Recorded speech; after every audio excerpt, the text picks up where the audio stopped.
Friends, मैं हूं सिद्धांत उदासी और आप देख रहे हैं आपका अपना यूट्यूब चैनल की ऑफ मैथमेटिक्स। अभी तक की वीडियोस में चैप्टर 1 पॉलिनोमियल, जिसे हिंदी में बहुपद कहते हैं, और chapter 2 pair of linear equation in two variable, जो दो चरों का रैखिक समीकरण कहा जाता है, उसको हमने कवर किया है। अब चैप्टर 3 में हम क्वाड्रेटिक इक्वेशन, जिसे हिंदी में वर्ग समीकरण कहा जाता है, इसके बारे में जानेंगे। और आज हम सबसे पहले इसके कंसेप्ट को समझेंगे कि क्वाड्रेटिक इक्वेशन होता क्या है, उसके जनरल फॉर्म को देखेंगे, फिर उसके रूट्स के बारे में जानेंगे और इसी तरीके से उस रूट्स को फाइंड करने के सारे मेथड पे भी चर्चा करेंगे। ठीक है, तो आप वीडियो के साथ बने रहिए और वीडियो को लास्ट तक देखिए। चलिए शुरुआत करते हैं। क्वाड्रेटिक इक्वेशन से पहले हमने क्वाड्रेटिक वर्ड सुना है। चैप्टर 1 में जब हम पॉलिनोमियल पढ़ रहे थे तो वहां पर हमने टाइप्स ऑफ पॉलिनोमियल में सबसे पहले लीनियर पॉलिनोमियल को जाना था और चैप्टर 2 में हमने लीनियर इक्वेशन को भी देखा। अब हम चैप्टर 3 में क्वाड्रेटिक पॉलिनोमियल हमने जाना है, तो अब इसमें क्वाड्रेटिक इक्वेशन को भी देखेंगे। तो सबसे पहले क्वाड्रेटिक पॉलिनोमियल का हम जो जनरल फॉर्म लिखते थे वो क्या था, ax² प्लस bx प्लस सी, और इसमें क्या लग जाएगा, इसमें इज इक्वल टू 0 लग जाएगा, क्योंकि ये इक्वेशन है तो यहां पे इक्वल का साइन आएगा। तो ये जनरल फॉर्म होता है क्वाड्रेटिक इक्वेशन का, जिसमें ये जो ए बी और सी है, ये कोई सी भी रियल नंबर्स हो सकते हैं। ठीक है, पॉजिटिव निगेटिव कोई सा भी रियल नंबर यहां पे हो सकता है, प्लस में माइनस में। और यहाँ पे वेरिएबल जो है उसका हाईएस्ट पावर आपको 2 मिलेगा, क्योंकि क्वाड्रेटिक की कितनी डिग्री होती है, 2 होती है। तो यहाँ पे इसका हाईएस्ट पावर आपको 2 मिलेगा। उसके बाद देखिए फिर आपको x मिला पावर 1, देन फिर कांस्टेंट है। ठीक है, तो हम सबसे पहले यहाँ पर कुछ इक्वेशंस दिए हैं, इनमें से पहचानने की कोशिश करेंगे कि कौन सा क्वाड्रेटिक इक्वेशन है। ठीक है, अच्छा एक बात और, क्वाड्रेटिक इक्वेशन को हम दूसरी भाषा में स्क्वायर इक्वेशन भी कहते हैं।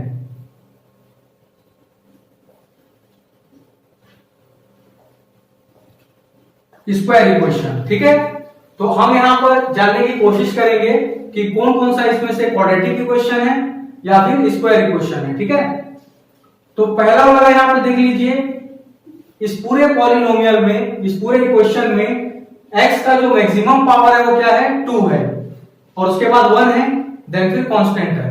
तो ये पूरा इससे मैच कर रहा है, तो ये क्वाड्रेटिक इक्वेशन होगा। अब हम सेकंड में आते हैं। सेकंड में तो कुछ इसका जो फॉर्म है अलग टाइप सा दिख रहा है, तो पहले हम इसको थोड़ा सॉल्व कर लेते हैं। ठीक है, सेकंड इक्वेशन को सॉल्व करेंगे। देखो x इंटू x² कितना बन गया, x³ बन गया, प्लस इसके अपॉन में तो कुछ नहीं, मतलब 1 है, 1 बन जा 1 और अपॉन में 1x जा x। यहां पे हमने क्या किया, क्रॉस मल्टीप्लिकेशन किया, x into x² x³, 1 into 1 plus 1, then upon में 1 इंटू x। ठीक है, और इज इक्वल टू में कितना है, यहां पर 1 है। इसको और सॉल्व करिए, ये x अब इधर चले जाएगा, x³ plus 1 is equal to x। आप इस x को भी इधर ले आइए, तो x³ यहां पे आके माइनस x हो जाएगा, प्लस 1 इज इक्वल टू 0। तो देखिए जब हमने इस वाले इक्वेशन को सॉल्व किया और इस फॉर्म में लाया, तो हमको क्या दिख रहा है कि x का जो मैक्सिमम पावर है वो कितना है, 3 है। और जब भी पावर 3 मतलब यहाँ पे डिग्री 3 बन गया, और जब भी किसी पॉलिनोमियल की डिग्री 3 होती है तो वो क्यूबिक पॉलिनोमियल होता है। मतलब ये जो है स्क्वायर इक्वेशन नहीं है, क्वाड्रेटिक इक्वेशन ये नहीं है, वर्ग समीकरण ये नहीं कहलाएगा। अब इसके बाद थर्ड में देखते हैं। तो थर्ड में हम देखेंगे कि x और यहां पर ये x माइनस 8 का इंटू है, तो हम कर लेते हैं x का x से इंटू x का square, then minus 8, x into 8 कितना हो जाएगा, माइनस में 8x हो जाएगा, और इज इक्वल टू 0। अब हम इसका मिलान करेंगे। सबसे पहले हमको यहां दिख रहा है कि x का मैक्सिमम पावर यहां पे कितना है, 2 है। ठीक है, और इसके सेकंड टर्म में x का पावर कितना है, 1 है, पर यहां पे कांस्टेंट टर्म नहीं है ना, कांस्टेंट टर्म नहीं है, इसका मतलब ये क्वाड्रेटिक हुआ कि नहीं हुआ। देखो यहां पर हम इसको इस फॉर्म में लिख सकते हैं x square minus 8x plus में 0 इज इक्वल टू 0। ठीक है, यहाँ पे कांस्टेंट की जगह पे क्या दिखा सकते हैं, 0 दिखा सकते हैं। क्यों? क्योंकि यहाँ a, b और c के जगह पे कोई सा भी रियल नंबर हो सकता है, तो 0 भी एक रियल नंबर होता है, तो यहाँ पर 0 आ सकता है। तो ये अब इस कंडीशन को सेटिस्फाइड कर रहा है, मतलब ये वाला स्क्वायर इक्वेशन होगा, मतलब क्वाड्रेटिक इक्वेशन ये होगा। ठीक है, इसके बाद हम लोग इस वाले क्वेश्चन में आ जाते हैं, फोर्थ इक्वेशन। ये कुछ इस तरीके से है, x minus 2 upon x is equal to minus x. तो हम इसको थोड़ा सॉल्व कर लेंगे। इसके अपॉन में कितना है 1, तो x इंटू एक्स कितना हो गया फोर्थ वाले में, x का स्क्वायर 1 इंटू 2, 1 2 जा 2 होगा माइनस में, माइनस 2 अपॉन 1 इंटू एक्स कितना हो गया, x हो गया। यहाँ पे फिर हमने क्रॉस मल्टीप्लीकेशन किया, इज इक्वल टू मेरा कितना है माइनस में x, तो माइनस x। अब देखिए यहां पर x इंटू एक्स कितना हो जाएगा, x का स्क्वायर, तो यहाँ पे पहले से x स्क्वायर है, x square minus 2 is equal to यहां से हो जाएगा माइनस में x का स्क्वायर। अब माइनस एक्स स्क्वायर को हम इधर ले आएंगे तो कितना बनेगा, x square plus x square और ये माइनस 2। ठीक है, तो x square plus x square कितना हो गया, 2x square minus 2 is equal to 0। तो ये फॉर्म जनरेट हुआ। तो देखिए यहां पर भी x का मैक्सिमम पावर कितना है, 2 है। उसके बाद x वाला टर्म यहाँ पे नहीं है, मतलब उसका कोफिशिएंट क्या होगा, यहाँ पे 0 रहा होगा। यहां से हमने समझा, तो यहाँ पे क्या होगा, 0 होगा। फिर उसके बाद कांस्टेंट टर्म है माइनस 2, तो ये इस कंडीशन को सेटिस्फाइड करता है, इसीलिए ये वाला क्वाड्रेटिक इक्वेशन होगा। ठीक है, इसी तरीके से हम क्वेश्चन नंबर 5 देखेंगे। ठीक है, 5 में यहां पर क्या है, 4√3 एक रियल नंबर है, 5 भी एक रियल नंबर है और माइनस 2√3 भी एक रियल नंबर है। x का मैक्सिमम पावर 2 है, मतलब डिग्री 2 हो गई। नेक्स्ट टर्म में x भी है और ये पूरा कांस्टेंट टर्म है, तो ये पूरा इसके जैसा दिख रहा है, मतलब ये भी क्या होगा, क्वाड्रेटिक इक्वेशन होगा। ठीक है, अब देखिए यहां तक में सिर्फ हमने ये देखा कि क्वाड्रेटिक इक्वेशन जो होता है वो कैसा दिखता है, जनरल फॉर्म, और उसके कुछ इक्वेशन को पहचानने की कोशिश की, मतलब आइडेंटिफाई किया। इससे आपका एक्सरसाइज 1 जो है वो कंप्लीट होता है। आप एक्सरसाइज 1 में जितने भी क्वेश्चन है उसमें आप पता लगाएं सॉल्व करके कि कौन सा स्क्वायर इक्वेशन होगा, मतलब वर्ग समीकरण होगा। ठीक है, नहीं कि किसी क्वाड्रेटिक इक्वेशन में रूट्स को कैसे फाइंड किया जाता है और रूट्स होता क्या है। ठीक है, हिंदी में रूट्स को मूल कहा जाता है, तो हम वर्ग समीकरण के मूलों को ज्ञात करना सीखेंगे। ठीक है, पहले मैं आपको एक याद दिला दूं कि क्वाड्रेटिक पॉलिनोमियल जब हम पढ़े थे तो वहां पर हम लोग देखे थे कि क्वाड्रेटिक पॉलिनोमियल के 2 जीरोस होते हैं। ठीक है, क्या होते हैं, 2 जीरोस होते हैं। जीरो मतलब क्या था, जो उस वैल्यू को x की जगह पे रखने से उस पूरे पॉलिनोमियल की वैल्यू को 0 बनाता था।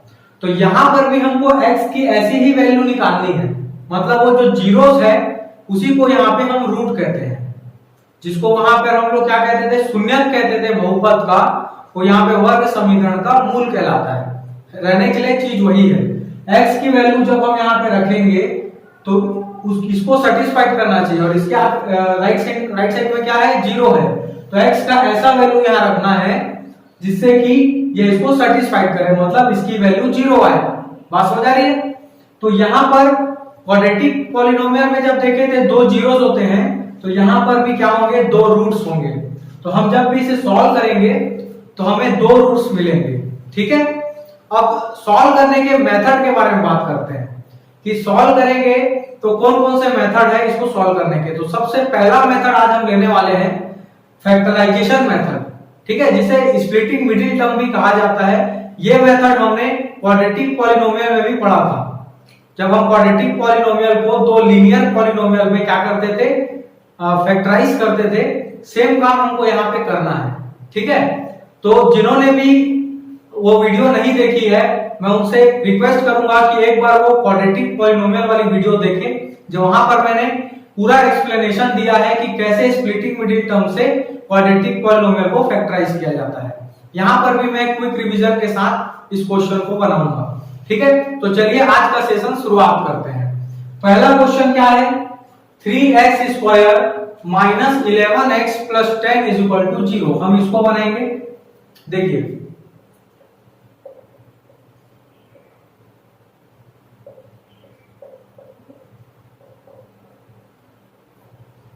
मेथड कैसा था, x² के कोफिशिएंट को और कांस्टेंट टर्म को पहले हम क्या करते थे, multiply. Step 1 multiply a and c, तो कर लेते हैं मल्टीप्लाई। 3 इंटू 10 कितना आ गया, 30 आ गया।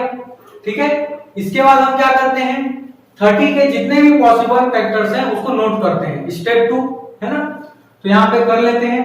1 के टेबल में 30 आ जाएगा कितने टाइम्स, 30 टाइम्स। 2 के टेबल में 30 आएगा 15 टाइम्स। 3 के टेबल में 30 आएगा 10 टाइम्स। उसके बाद 4 के टेबल में 30 नहीं आएगा। 5 के टेबल में 30 आ जाएगा कितने बार, 30 बार में। उसके बाद 6 तो यहाँ पे लिखा गया, फिर 7 में 30 आ नहीं सकता, 8 में नहीं आएगा, 9 में नहीं आएगा, 10 नोट हो चुका है। 11 से लेके 14 तक कहीं नहीं आएगा, फिर 15 में आएगा, और 15 से लेके फिर 29 तक भी ये 30 नहीं आएगा, सीधा कहां पे आएगा, 30 पे आएगा। तो हमने इसके 4 पॉसिबल फैक्टर्स नोट कर लिए। अब स्टेप 3 में हम देखते हैं कि हमारा a मल्टीप्लाई c जो है वो पॉजिटिव आया है कि निगेटिव आया है। लेकिन यहाँ पर क्या है, पॉजिटिव। तो जब भी पॉजिटिव आता है तो हम पेयर का एडिशन करते हैं, और एडिशन करके क्या देखते हैं कि मिडिल टर्म हमको मिल रहा है कि नहीं मिल रहा है। तो चलो ऐड करते हैं। 1 एंड 30 को ऐड करो, कितना हुआ, 31, और हमारा यहाँ पे क्या है, 11, तो ये वाला रॉन्ग हो गया। सेकंड 2 और 15 को ऐड करो, कितना हुआ, 17। यहाँ पर क्या है, 11, तो ये भी क्या हुआ, सही पेयर नहीं है। इसके बाद यहाँ पे आ जाओ, 3 और 10 को प्लस करो, 13, और यहाँ पर 11 है, तो ये भी सही पेयर नहीं है। अब यहाँ पर ऐड कीजिए 5 और 6 को, कितना हो रहा है, 11, मतलब ये हमारा करेक्ट पेयर है।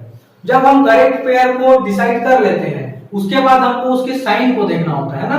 तो साइन का क्या सिस्टम है, अगर दो वैल्यूज का मल्टीप्लिकेशन पॉजिटिव आ रहा है, इसका मतलब या तो आप दोनों के साइन को प्लस प्लस लोगे, या तो दोनों के साइन को माइनस माइनस में लोगे। हमारा मिडिल टर्म किसमें है, नेगेटिव है, इसलिए हम नेगेटिव वाले पार्ट को लेंगे और इसको नहीं लेंगे। तो यहां पर हमको क्या लेना है, माइनस में 5 एंड माइनस में 6। तो हमने स्टेप 4 भी कंप्लीट किया है। अब यहां पर हम नोट करेंगे, तो देखिए 3x² माइनस कितना है, आप आगे पीछे किसी को भी लिख सकते हो।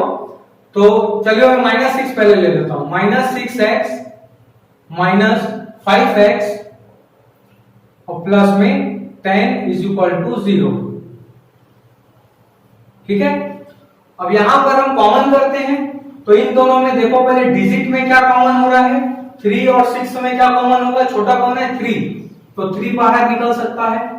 x² और x में छोटा कौन है, x, तो हम x को निकालेंगे। तो देखिए यहां से 3 भी निकल गया है, एक तो x निकल गया, तो क्या बचा, एक सिंगल x। यहां से 3 निकला है, तो यहां कितना बचेगा, 2 बचेगा।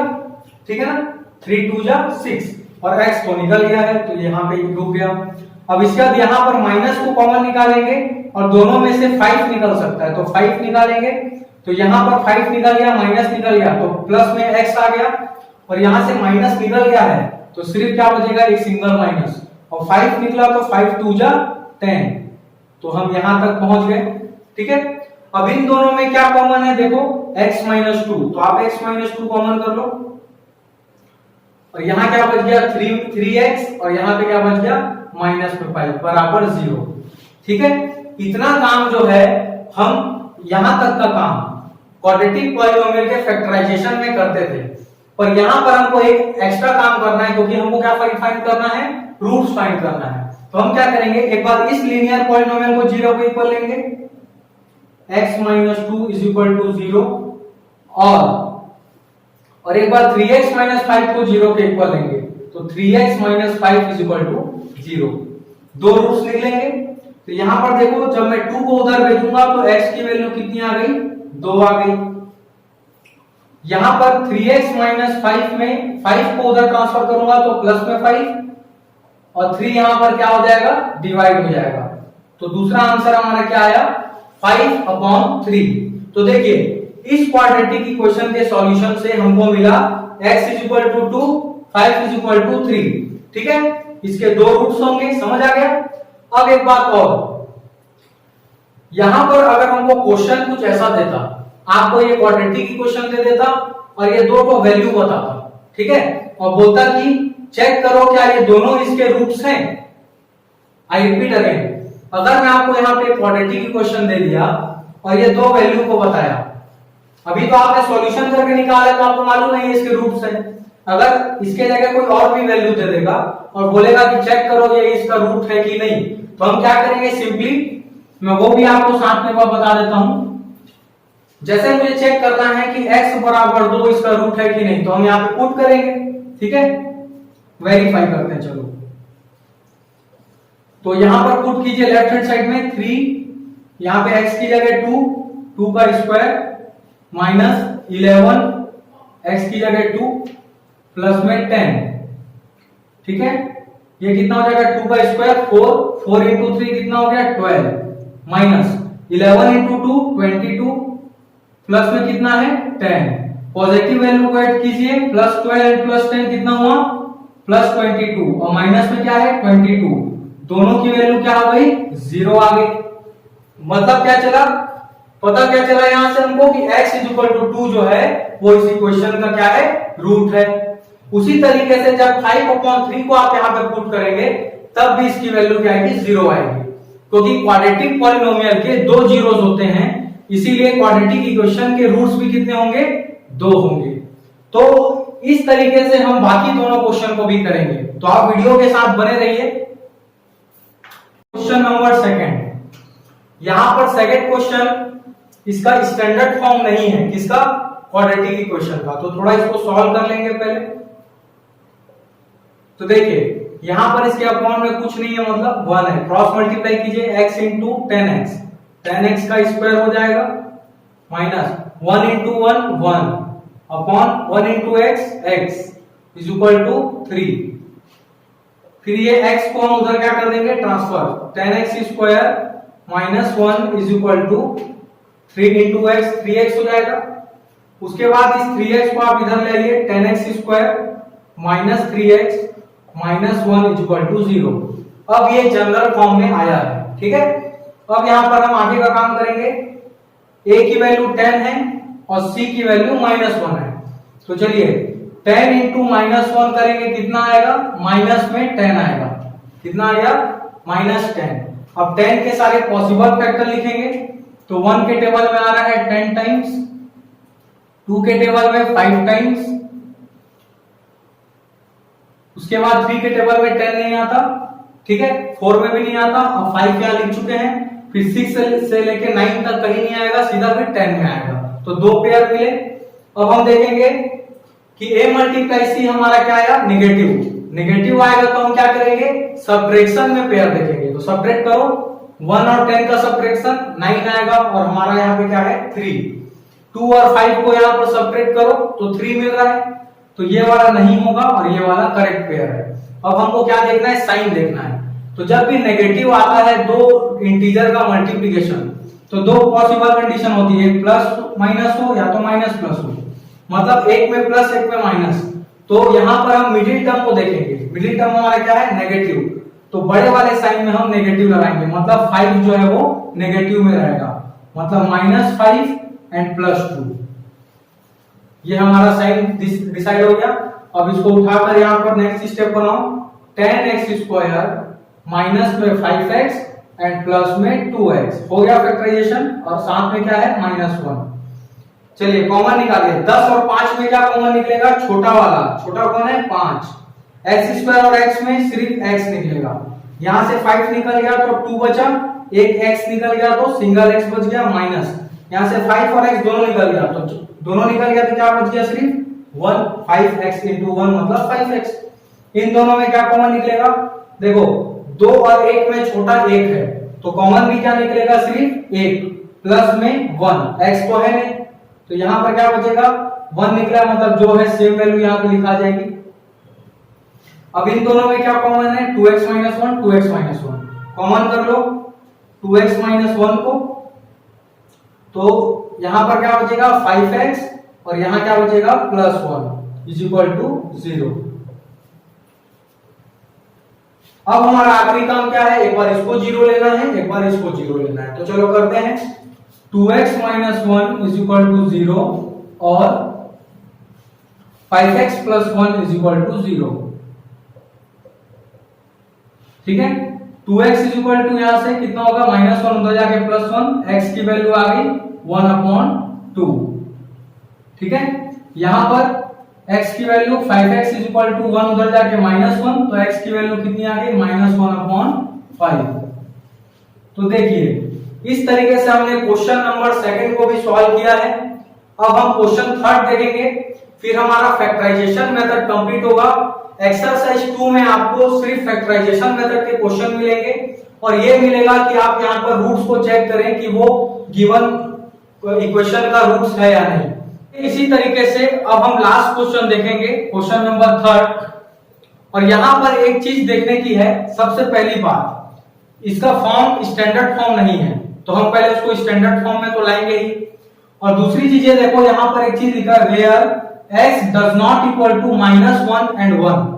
इसका मतलब क्या है, देखिए हमारे पास क्वेश्चन लिखा है x + 1 upon x - 1 minus x - 1 upon x + 1 is equal to 5/6।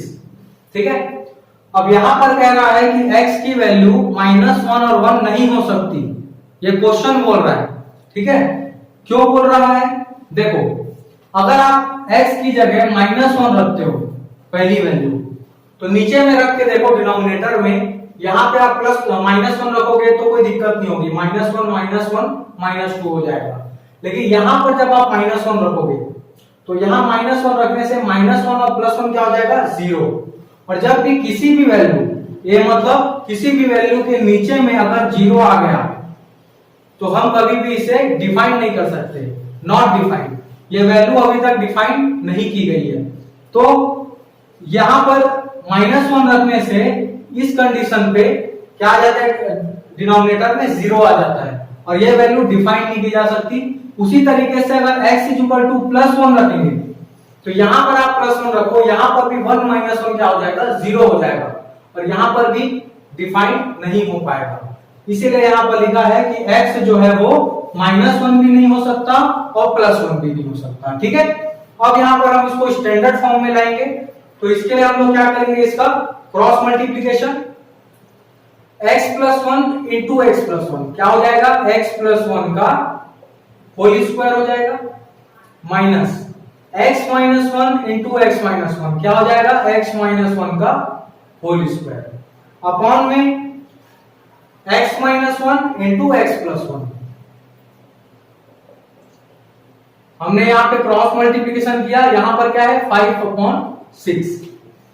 अब यहां पर जिस प्रकार से एक्सप्रेशन आया है, तो हम यहां पे 3 प्रकार का फॉर्मूला पता होना चाहिए जो हम क्लास 8th में सीख चुके हैं। मैं एक बार रिवाइज करा देता हूं।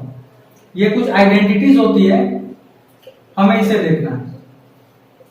क्या आइडेंटिटीज होती है, पहला a + b whole square is equal to a² + 2ab + b²।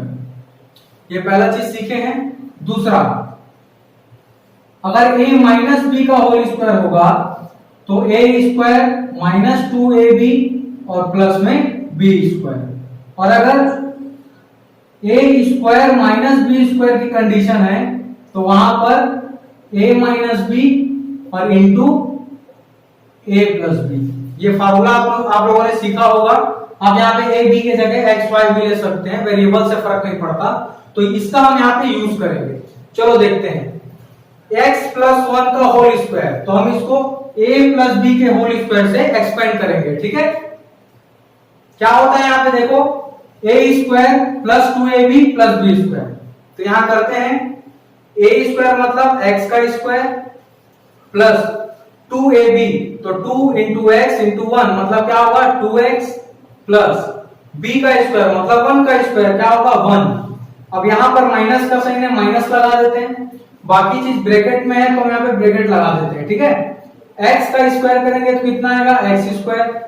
इस बार माइनस वाली कंडीशन है तो हम क्या करेंगे, -2ab करेंगे, तो -2 × x × 1 मतलब -2x ठीक है। उसके बाद प्लस में बी स्क्वायर, तो यहाँ पे प्लस में आ जाएगा 1 का स्क्वायर 1 अपॉन, यहां पर देखो x minus 1 into x plus 1, a minus b into a plus b, क्या बनता है a का स्क्वायर माइनस b का स्क्वायर। तो यहां पर भी a minus b into a plus b के फॉर्मूले से a का स्क्वायर माइनस b का स्क्वायर, 1 का स्क्वायर करने से 1 आएगा, तो यहां सिर्फ मैं 1 लिख देता हूं, ठीक है। इज इक्वल टू में क्या है 5 अपॉन 6। आई होप यहां तक क्लियर है। अब देखिए यहां पर हम इस ब्रैकेट को ओपन करेंगे, तो x square plus 2x plus 1 minus x square, और ये माइनस माइनस प्लस 2x, ये माइनस प्लस माइनस 1, और इस तरीके से अपॉन में आएगा x square minus 1 is equal to 5 upon 6, ठीक है। अब देखो प्लस का एक्स स्क्वायर और माइनस का एक्स स्क्वायर कैंसिल हो गया, प्लस में 1 और माइनस में 1, ये भी क्या हो गया कैंसिल हो गया। सिर्फ क्या हमको मिला 2x और 2x क्या बन गया 4x बन गया अपॉन एक्स स्क्वायर माइनस 9, ठीक है, इज इक्वल टू 5 अपॉन 6। बात समझ आ रही है। अब हम यहाँ पे क्या करेंगे क्रॉस मल्टीप्लीकेशन करेंगे, ठीक है। तो 6 इंटू 4x कितना हो जाएगा 24x इज इक्वल टू 5 को हम इससे करेंगे तो 5 into x square 5x square minus 5 into 1 5। देखिए धीरे धीरे ये जनरल फॉर्म में आता जा रहा है। अब हम 24x को उधर भेज देंगे, वहां पे पहले से कौन है 5x स्क्वायर, ये 24x उधर गया तो माइनस 24x और माइनस 5 भी वहां पहले से था, इस तरफ कुछ नहीं बचा, क्या आ गया 0। अब आप यहाँ पे देखिए एक बार कि अब हमने इसको सॉल्व करते करते कौन से फॉर्म में ले आया है क्वाड्रेटिक इक्वेशन के फॉर्म में, जनरल फॉर्म में ले आया, वर्ग समीकरण का व्यापक रूप। अब यहाँ पे हम फैक्टराइजेशन मेथड लगाकर क्या कर सकते हैं इसके रूट्स फाइंड कर सकते हैं। चूंकि मैंने 2 क्वेश्चन आपको अभी बताए हैं, तो यहां से इसको क्वाड्रेटिक इक्वेशन को फैक्टराइजेशन मेथड से आगे सॉल्व करना है, ये आपका होमवर्क है, आप इसे सॉल्व जरूर कीजिए। जो भी मेथड हम लगाते हैं स्टेप बाय स्टेप, अगर आपसे आंसर नहीं आता है तो आप हमें कमेंट सेक्शन में लिखिए, हम उसे बताएंगे, ठीक है। तो इसी तरीके से हमने आज जाना कि किसी भी क्वाड्रेटिक इक्वेशन के मूलों को या फिर रूट्स को कैसे फाइंड किया जाता है, ठीक है। तो अब नेक्स्ट वीडियो में हम एक्सरसाइज 3 के बारे में बात करेंगे, जहां पर हम कंप्लीटिंग स्क्वायर मेथड को कवर करेंगे। Thank you. आप प्लीज वीडियो को लाइक एंड सब्सक्राइब करें।